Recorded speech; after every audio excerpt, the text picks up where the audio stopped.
बिस्मिल्लाहिर्रहमानिर्रहीम। शुरू अल्लाह के नाम से जो बड़ा मेहरबान निहायत रहम वाला है।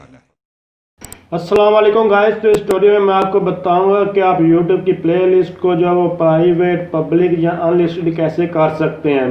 तो आप लोगों ने इसको अनलिस्टेड या पब्लिक या प्राइवेट जो भी करना, आप लोगों ने इस सेटिंग में आप लोगों ने आना होगा। इससे पहले मैं आपको बता चुका हूँ कि प्लेलिस्ट को डिलीट कैसे करते हैं, प्लेलिस्ट को क्रिएट कैसे करते हैं, या इसकी सेटिंग वगैरह कैसे करते हैं, सब कुछ आपको मेरे चैनल से मिल जाएगा। तो यहाँ प्लेलिस्ट को मैं जस्ट क्लिक करता हूँ, इसकी सेटिंग में भी चलते हैं।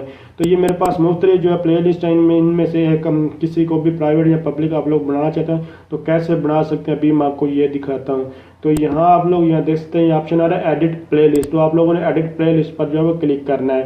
तो जब आप लोग इस पर क्लिक करेंगे उसके बाद यहाँ 3 डॉट आपको नज़र, आप लोगों ने 3 डॉट पर जो है वो क्लिक करना है। इस पर क्लिक करने के बाद आपको लोगों को ऑप्शन मिल रहा है प्ले लिस्ट सेटिंग्स।